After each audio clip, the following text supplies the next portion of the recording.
स्वदेशी आंदोलन क्या चलाना है?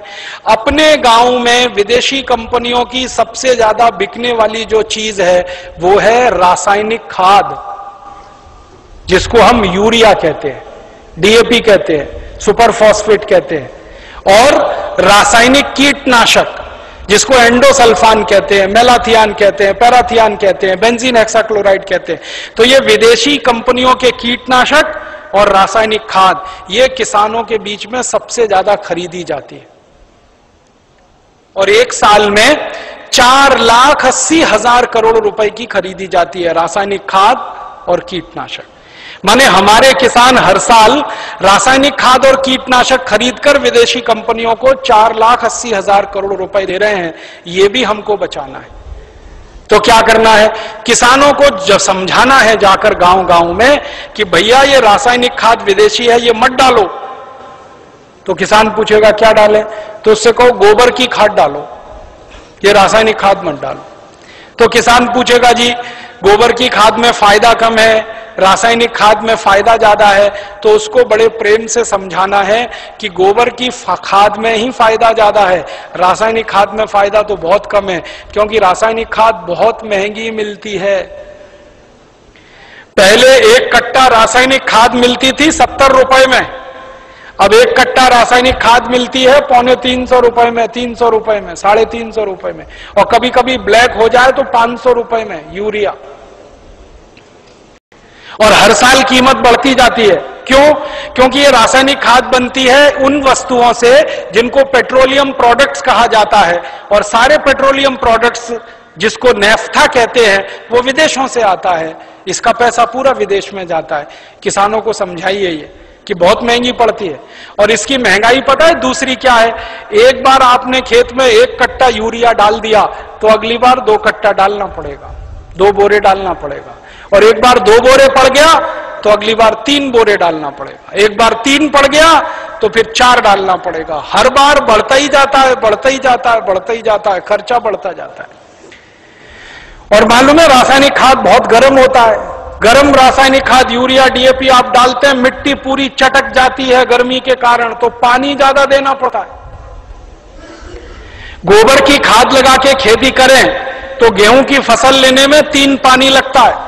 यूरिया डीएपी डालकर अगर गेहूं की खेती करें तो 5-6 बार पानी लगाना पड़ता है। पानी का खर्चा बढ़ जाता है, और पानी का खर्चा बढ़ेगा तो पानी तो जमीन में से ही निकालना पड़ता है। जमीन से ज्यादा पानी निकाल के आप खेतों में डालते रहेंगे तो पानी का तल नीचे नीचे नीचे नीचे होता चला जाता है।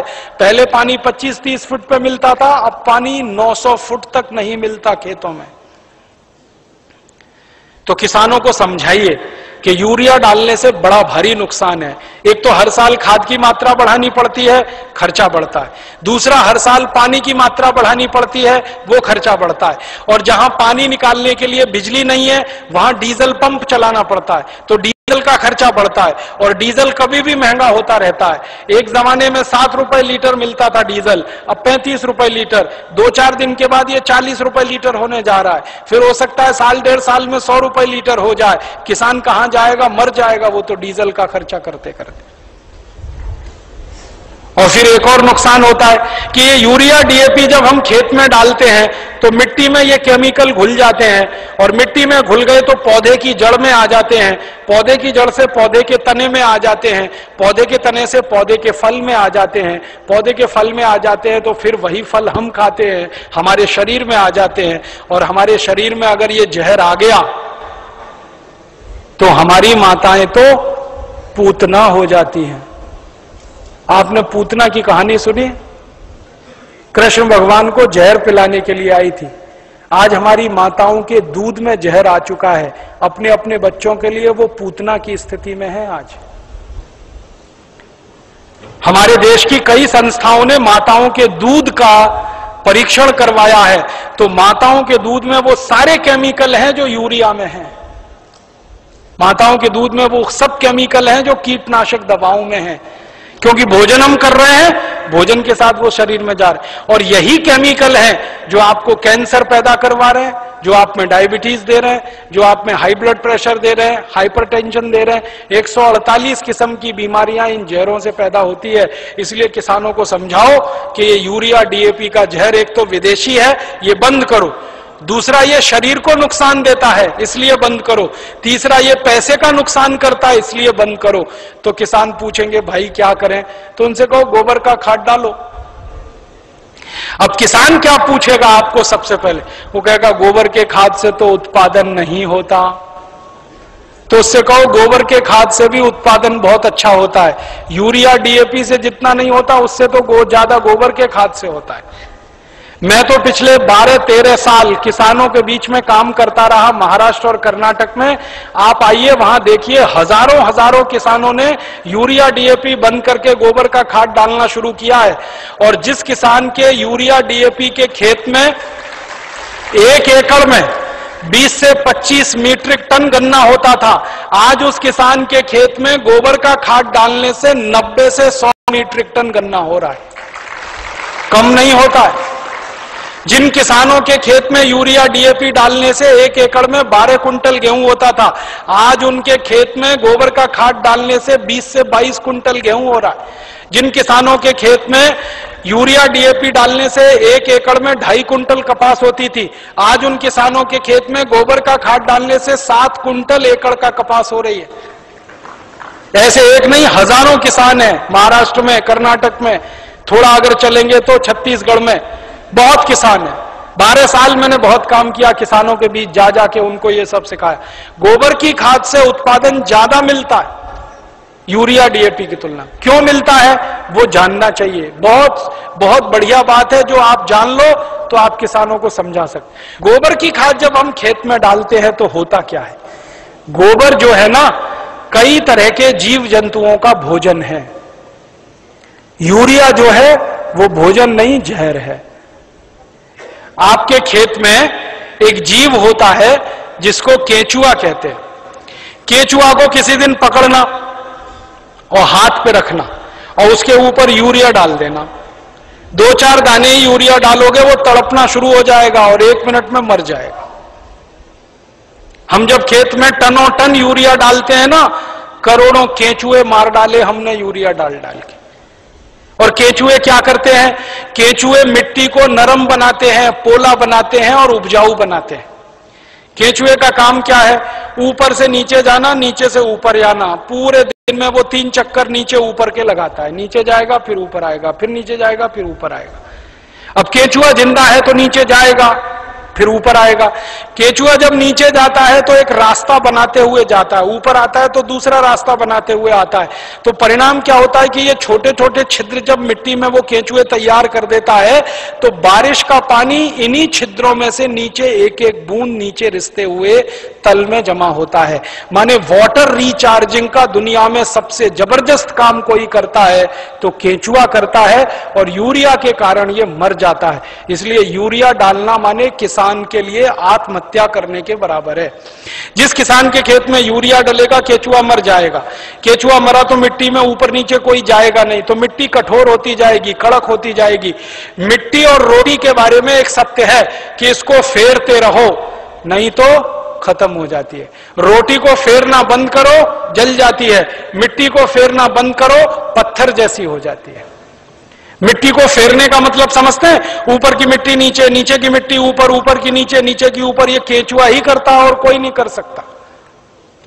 केंचुआ तो किसान का सबसे बड़ा दोस्त है। मैंने इसका हिसाब निकाला था। एक केंचुआ साल भर अगर जिंदा रहे तो 36 मीट्रिक टन मिट्टी को उठक पटक कर देता है, ऊपर से नीचे, नीचे से ऊपर। एक केंचुआ साल भर में। और उतनी ही मिट्टी को ट्रैक्टर से उलट पलट करना पड़े तो कम से कम 100 लीटर डीजल खर्च होता है, और 100 लीटर डीजल 3600 रुपए का आता है। माने एक केंचुआ हर आदमी का 3600 रुपए बचा रहा है। ऐसे करोड़ों केंचुए हैं, पता सोचो कितने हजार करोड़ रुपए बच रहे हैं इस देश में। इसलिए गोबर का खाद डालने से फायदा क्या होता है? रासायनिक खाद डालो, केंचुआ मर जाता है। गोबर का खाद डालो, केंचुआ जिंदा हो जाता है। क्योंकि गोबर केंचुए का भोजन है। केंचुए को भोजन मिले तो वो अपनी जनसंख्या बढ़ाता है, और इतनी तेज बढ़ाता है कि कोई नहीं बढ़ा सकता। भारत सरकार कहती है हम दो हमारे दो, केंचुआ नहीं मानता उस बात को। एक एक केचुआ 50-50 हजार बच्चे पैदा करके मरता है। 50-50 हजार। एक जाति का केचुआ तो मैंने देखा 1 लाख पैदा करता है बच्चे।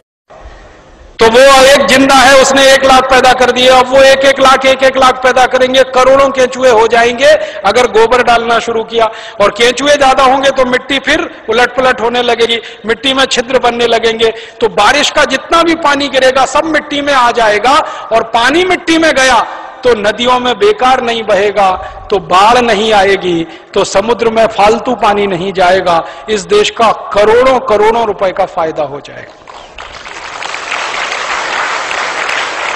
इसलिए आप किसानों को समझाओ गोबर की खाद डालो। फिर कुछ किसान कहेंगे जी उत्पादन होगा क्या? उनसे कहना गारंटी मेरी, गारंटी भारत स्वाभिमान ट्रस्ट की। थोड़े दिन में भारत स्वाभिमान ट्रस्ट की तरफ से हम किसानों को कहेंगे कि आप बिंदास गोबर की खाद डालो, गारंटी हमारी, 1 ग्राम भी उत्पादन कम नहीं होगा। कैसे कम नहीं होगा? डालने का तरीका है। डालने का तरीका क्या है? अभी किसान गोबर कैसे डालते हैं? गोबर डालते हैं, वो घूरा है, घूरा गांव में कचरा डालने का, वहां गोबर इकट्ठा करते हैं। 6 महीने, 8 महीने, साल भर वो सूखता रहता है और सूख सूख के उसकी सारी ताकत निकल जाती है। फिर वो सूखा हुआ गोबर हम डालते हैं, इससे उत्पादन ज्यादा नहीं आता। गोबर को हमेशा गीला डालना चाहिए, ताजा डालना चाहिए। गोबर को अगर पानी में घोल के डालो ना तो वही 3 गुना ज्यादा फायदा करता है। तो किसानों को यह समझाओ कि गोबर को सुखा के खेत में ना डालें, उसको पानी में घोल के डालें। तो कैसे घोलेंगे पानी में? उसका फॉर्मूला लिख लो आप। और जो जो गांव में जाने वाले कार्यकर्ता है, ये सब किसानों को आप बोलो कितना गोबर डालना है, कितना पानी उसमें मिलाना है, कितने बीघे के लिए काम में लाना है उसको। अब आपको मैं एक मोटी सी बात बता देता हूं। 1 एकड़ माने 2.5 बीघा, 5 बीघा नहीं, 2.5 बीघा। तो 2.5 बीघे का हिसाब जोड़कर बताता हूं। एक किसान को एक बार में 1 एकड़ फसल के लिए कितना गोबर डालना पड़ेगा? गीला करके डालेंगे तो 10 किलो गोबर, बस 10 किलो गोबर, 10 किलो गोबर। फिर से सुन लो, 10 किलो, ज्यादा नहीं बोल रहा हूं, 100 किलो नहीं, 10 किलो गोबर 1 एकड़ के लिए। डालना कैसे? लिख लो 10 किलो गोबर। फिर इसमें चाहिए 10 लीटर मूत्र, जिस जानवर का गोबर उसी का मूत्र। गाय का गोबर तो गाय का मूत्र, भैंस का गोबर तो भैंस का मूत्र, बैल का गोबर तो बैल का मूत्र। अब आप बोलोगे गोबर तो इकट्ठा कर लेंगे, मूत्र कैसे इकट्ठा करें? जानवर जो मूत्र देते हैं ना, जहां पे आप जानवरों को रखते हो वहां पे पत्थर वत्थर लगा के एक छोटी सी नाली बना लो और उसमें ढाल लगा दो। जितना भी वो पेशाब करेंगे वो नाली में आ जाएगा। नाली के आगे खड्डा खोद दो, वो सारा उसमें जमा हो जाएगा, फिर वो ले लो। और मैं आपको एक अच्छी बात बताता हूं, जानवरों के मूत्र की कोई एक्सपायरी डेट नहीं है। 1 साल, 2 साल, 3 साल, 5 साल, 10 साल, 20 साल, 50 साल खराब ही नहीं होता। तो चिंता करने की बात ही नहीं है। तो इकट्ठा होता रहेगा, खड्डे में डालते रहो। तो 10 किलो गोबर, 10 लीटर मूत्र, ठीक है। फिर इसमें मिलाना है लगभग 1 किलो गुड़, आधे से 1 किलो गुड़। गुड़ तो आप सब जानते हो। एक तो गुड़ होता है जिसको आप खा लेते हो, एक तो गुड़ ऐसा होता है जिसको जानवर खा लेते हैं, और एक गुड़ ऐसा होता है जिसको कोई नहीं खा सकता, गीला गीला, पुराना पुराना, काला काला। वो गुड़ खेत के बहुत काम का है। जो सबसे घटिया गुड़ है, जिसको ना जानवर खा सकते हैं ना आपका, वो खेत के लिए बहुत काम का है। तो वो गुड़ ले लो, आधे से 1 किलो। गोबर हो गया, मूत्र हो गया, गुड़ हो गया। अब इसमें लगभग 1 किलो डालना है दाल का आटा। दाल है ना, दाल, अरहर की दाल, मूंग की दाल, उड़द की दाल, चने की दाल, सोयाबीन की दाल, खेसारी की दाल, कोई भी दाल, 1 किलो उसका आटा। 4 चीजें हो गई, गोबर, गोमूत्र, गुड़, दाल का आटा। और इसमें डालनी है 1 मुट्ठी मिट्टी। 1 मुट्ठी में आधा किलो या 1.25 किलो तक मिट्टी आती है। मिट्टी कहां से लानी है? आपके खेत के आसपास अगर पीपल का कोई पेड़ है, बरगद का कोई पेड़ है, तो उसके नीचे से खोद लो मिट्टी। पीपल के पेड़ के नीचे की या बरगद के पेड़ के नीचे की? पीपल और बरगद के पेड़ के नीचे की ही मिट्टी क्यों खोदना? आपको मालूम है पीपल और बरगद के पेड़ हर समय ऑक्सीजन देने वाले पेड़ हैं, और ज्यादा ऑक्सीजन देने वाले पेड़ के नीचे जीवाणुओं की संख्या बहुत होती है। तो पीपल और बरगद के पेड़ के मिट्टी में जीवाणु सबसे ज्यादा होते हैं, यही जीवाणु खेत को चाहिए। तो मिट्टी ले ली, 5 चीजें हो गई, गोबर 10 किलो, मूत्र 10 लीटर, गुड़ लगभग 1 किलो, दाल का आटा 1 किलो और मिट्टी लगभग 1 किलो। ये 5 चीजों मिला दो, घोल दो। हाथ से घोल लेना, खराब नहीं होंगे हाथ, नहीं तो डंडे से घोल देना। एक ड्रम में घोल लेना, प्लास्टिक के ड्रम में घोल लेना, नहीं तो लोहे के ड्रम में घोल लेना। प्लास्टिक का होगा तो अच्छा, लोहे वाला क्षरण ज्यादा होता है। अब इसको घोल के 15 दिन रख देना, 15 दिन रख देना।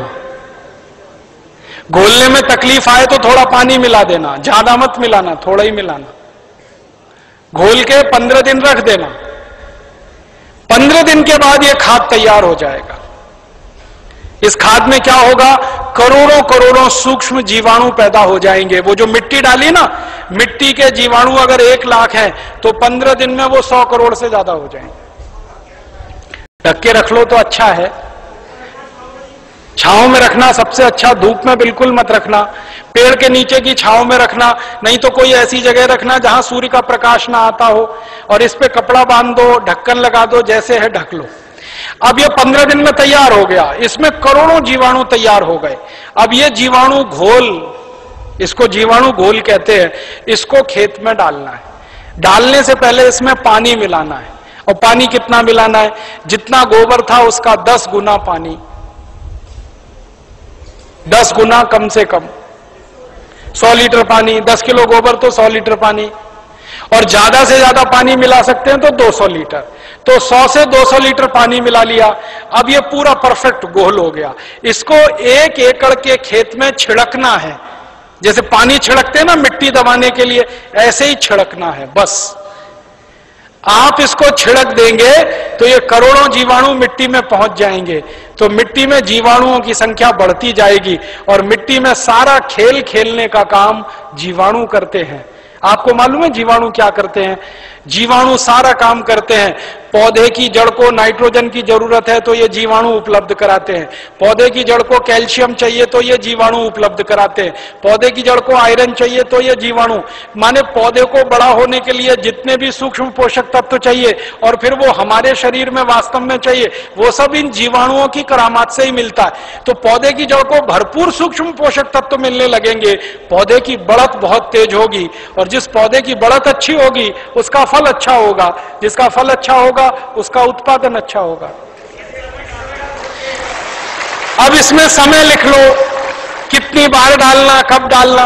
सबसे अच्छा तरीका यह होता है कि खेत को जब जोतने की तैयारी करें ना, जोतें, बीज डालने से पहले खेत जुताई होती है ना, खेत जुताई करते ही 1 दिन डाल दो। आज जुताई किया, कल डाल दो, जुताई करके डाल दो। ये पहली बार, ठीक है। फिर इसके डालने के 2-3 दिन बाद या 4 दिन बाद या 5 दिन बाद बुआई कर दो। है कितना डाल सकते हैं बताए ना? 1 एकड़ में जितना तैयार हुआ 200 लीटर वो, तो आपने इसको जोत के 1-2 दिन में डाल दिया, फिर बीज बो दो। बीज बोने के 21वें दिन में फिर डाल देना। आज बीज बोया तो ठीक 21 दिन बाद एक बार फिर डाल देना। क्या होता है ना, बीज में से अंकुरण होता है, और अंकुरण होने के 21वें दिन तक वो मिट्टी की ताकत से बढ़ता है। फिर 21 दिन के बाद वो सूर्य की ताकत से बढ़ना शुरू हो जाता है, फोटोसिंथेसिस जिसको कहते हैं, प्रकाश संश्लेषण की क्रिया। सूर्य ताप से खाना बनाना शुरू कर देता तो बढ़त तेज हो जाती। तो और आप मोटी सी एक बात याद रखो कि हर 21वें दिन पर डाल देना।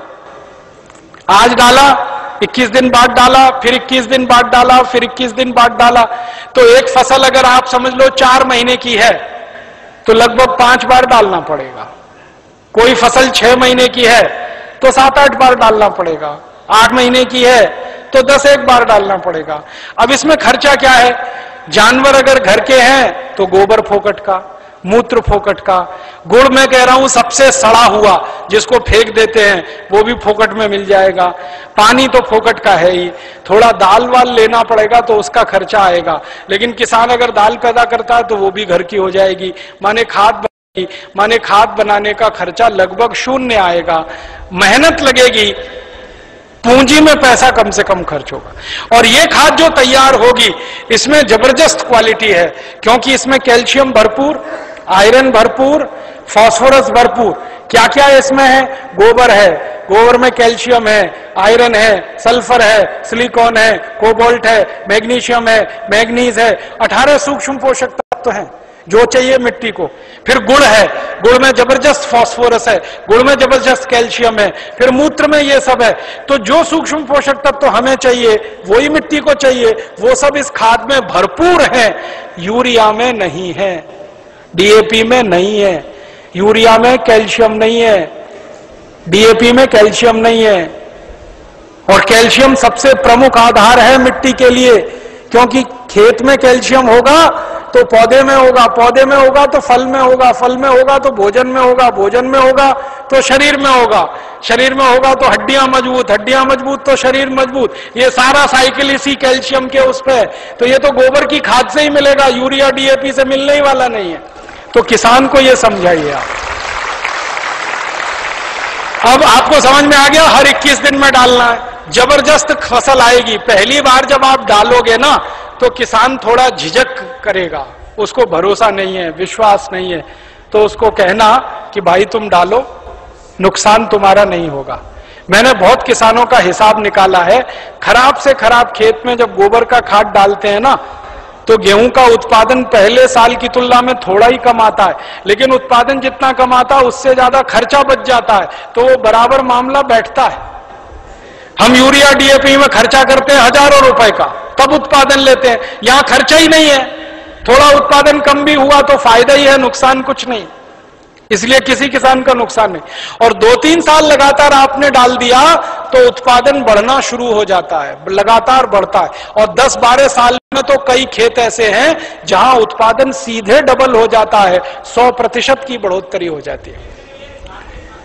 नहीं, छानने की जरूरत नहीं है, ऐसे ही डालो। उसमें जितना कचरा है सब खेत में जाने दो, क्योंकि कचरे में जीवाणुओं की संख्या और तेजी से बढ़ेगी, छानने की जरूरत नहीं है। अब आप डालोगे कैसे, ये प्रश्न है। तो उसके लिए 4 विधि है। पहली विधि ये है कि सीधे डब्बा लो और छिड़काव करो, खेत पे भरो और छिड़क दो, भरो और छिड़क दो।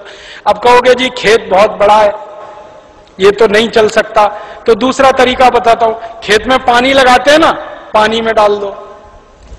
नाली में से पानी जा रहा है ना, एक टंकी में भर के ये खाद रख दो, उसमें नल लगा दो, टोटी खोल दो, टपक टपक पानी में गिरता रहेगा, खेत में चला जाएगा। ये दूसरा तरीका। तीसरा तरीका ये है कि अगर किसी के घर में जानवरों की संख्या ज्यादा है तो गोबर ज्यादा होगा उसके पास, तो थोड़ा सा गोबर तो इसमें इस्तेमाल हुआ, बचे हुए गोबर का क्या करेंगे? तो बचा हुआ गोबर अगर सूखा है तो उसको इसी में डाल देना 15 दिन के बाद 200 लीटर पानी मिला के, तो वो गोबर भी गीला हो जाएगा। गीले गोबर के लड्डू बना लो और लड्डुओं को खेत में फेंक दो तो खाद पहुंच जाएगा। और एक तरीका है, खेत में से मिट्टी खोद लो, मिट्टी खोद लो, मिट्टी में ये पूरा घोल मिला दो, मिट्टी गीली हो गई, मिट्टी के लड्डू बना लो, लड्डुओं को खेत में फेंक दो तो खाद पहुंच जाएगा। तो पानी के साथ दे सकते हैं, छिड़क के डाल सकते हैं, गोबर या मिट्टी को लड्डू बना के डाल सकते हैं। और एक आखिरी तरीका है, स्प्रे मशीन अगर अपने पास है तो उसका आगे से नोजल निकाल दो, नोजल निकाल दो, फिर उससे स्प्रे कर दो। अब इसमें ध्यान ये रखना है कि ये फसल पे स्प्रे नहीं होगा, ये जमीन पे होगा, मिट्टी पे होगा। फसल पे डालने से फायदा नहीं मिलेगा, मिट्टी में डालना है इसको। तो अगर फसल ऊंची है तब कैसे डालेंगे? तब तो पानी लगाओगे तभी डालना सबसे अच्छा है। इसमें एक तरीका यह है कि खेत का मुहाना होता है ना, जहां से पानी घुसता है, वहां एक आदमी को बिठा दो, डब्बा लेके पटकता रहेगा, उसमें पानी के साथ जाता रहेगा और पानी के साथ पूरे खेत में बराबर मात्रा में जाता है और रिजल्ट उसका सबसे अच्छा आता है। और एक तरीका है इसको डालने का, अगर आपके घर में गोबर का वो बनाते हैं ना, क्या कहते हैं उसको, कंडा कहते हैं, उपला कहते हैं, क्या कहते हैं, कंडा उपला जो भी कहते हैं, उसको जलाते हैं जलाने के बाद राख निकलती है ना, वो राख इकट्ठी कर लो और ये घोल और राख मिला दो और फिर लड्डू बन जाएंगे, फिर खेत में छिड़क दो, तो इसका तो जबरदस्त उत्पादन आता है। क्योंकि जो राख है ना, इसमें कई केमिकल अतिरिक्त हैं जो गोबर और गौमूत्र से भी ज्यादा है। तो ये तरीका समझ में आ गया। हर 21 दिन पे डालेंगे। 4 महीने की फसल है तो 5-6 बार डालना पड़ेगा, 6 महीने हैं तो 7-8 बार। इसी तरह से पूरी खेती होती रहेगी। गोबर किसी भी जानवर का, गाय का हो, भैंस का हो, बैल का हो, बकरी बकरे का हो, गधे घोड़े का हो, हाथी ऊंट का हो, कोई भी हो, सब चलेगा। मूत्र भी किसी जानवर का, ठीक है। और आधा आधा मिले तो वो भी चलेगा। गाय का आधा ले लिया, भैंस का आधा, किसी के पास गाय नहीं हो, किसी के पास भैंस नहीं हो, एक एक भैंस और खेत बड़ा है तो आधा आधा, सब मिक्सिंग करके चलेगा। बस एक ही सावधानी रखना कि जो जो गाय का गोबर लो तो वो देशी गाय हो तो अच्छा होगा। जर्सी का फायदा पूरा नहीं करेगा, और जर्सी का ही गोबर है तो उसमें देशी का मिला लेना, नहीं तो कोई फायदा नहीं करेगा। जर्सी गाय है, उसका गोबर है, उसमें देशी गाय का 1-2 किलो गोबर मिला लेना, वो वैसे ही काम करता है जैसे 100 किलो दूध में 1 चम्मच दही डालो तो पूरा दूध दही हो जाता है। वैसे ही 100 किलो जर्सी गाय के गोबर में 1 किलो देशी का डाल दो तो देशी गाय के जीवाणु अपनी संख्या अपने आप बढ़ा लेते हैं। और धीरे धीरे मेरी बात मानो तो जर्सी गाय बेचते जाना, देशी लेते जाना, क्योंकि ये जर्सी गाय के दूध में दम नहीं है। आपको मालूम नहीं है, दुनिया में भारत को छोड़कर जर्सी गाय का दूध कोई देश नहीं पीता। डेनमार्क में सबसे ज्यादा जर्सी गाय है, डेनमार्क वाले दूध ही नहीं पीते। क्यों नहीं पीते? कैंसर होने की संभावना है जर्सी गाय के दूध से। घुटनों का दर्द तो तुरंत हो जाता है, बड़ी बड़ी बीमारियां होती हैं।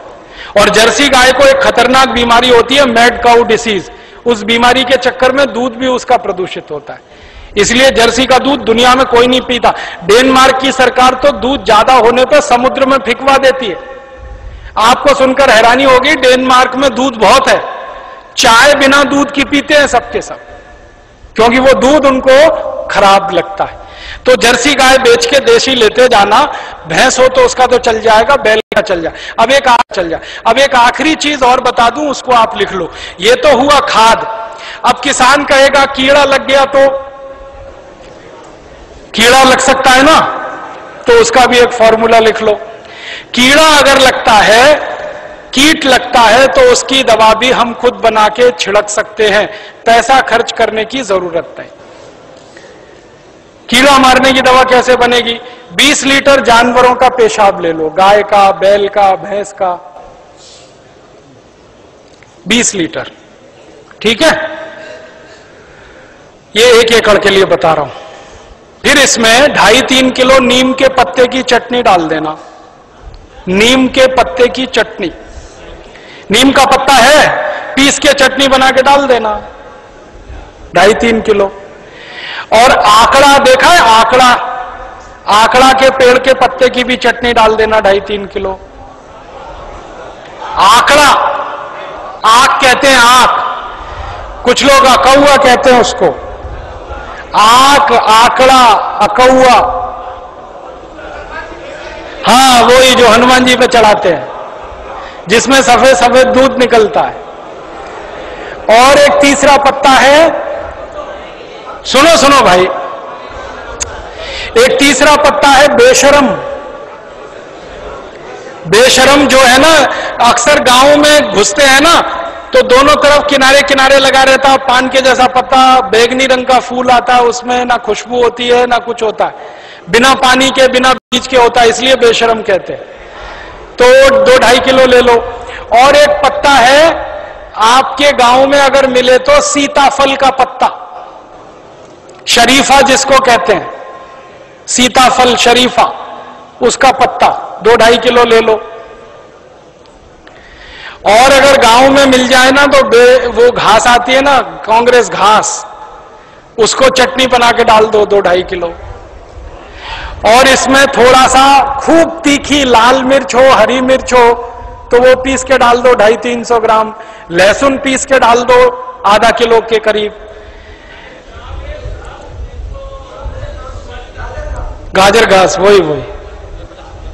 और मैं आपको एक मोटी सी बात बताता हूं, वो याद रखो, जिन जिन पत्तों को गाय नहीं खाती, फिर से सुनो, जिन जिन पत्तों को गाय नहीं खाती और आपके गांव में उपलब्ध है, वो सब पत्ते पीस के डाल दो इसमें। गाय को खिला के देख लो, खा रही है तो नहीं डालना, नहीं खा रही है तो पीस के डाल देना है। मोटी बात याद रखो। तो 3-4 तरह के पत्ते डाल दिए, थोड़ा लहसुन डाल दिया, थोड़ा मिर्ची डाल दी, 20 लीटर मूत्र में डाल के इसको उबालना है, गर्म करना, उबाल के ठंडा कर लो, ठंडा करके 200 लीटर पानी मिला दो। अब ये दवा तैयार हो गई, कीटनाशक। इसको स्प्रे कर दो किसी भी फसल पे, तो 48 घंटे माने 2 से 3 दिन में सारे कीट खत्म कर देता है। 1 पैसे का खर्चा नहीं होता, बाजार से कुछ नहीं लाना पड़ता। ये हर फसल में काम आता है, गेहूं में, चावल में, चने में, दाल में, मटर में, गन्ने में, हर तरह की फसल में ये उपयोग हो सकता है। तो कीटनाशक दवा बनाने का आपको मालूम, खाद बनाने का आपको मालूम। अब यूरिया, डीएपी और एंडोसल्फान गांव गांव से हमें बंद कराना है। 4,80,000 करोड़ रुपए किसानों का बचाना है, 2,32,000 करोड़ रुपए शहर वालों का बचाना है। ये दोनों मिला दें तो करीब 7-8 लाख करोड़ रुपए देश का हम बचा सकते हैं स्वदेशी आंदोलन की ताकत से।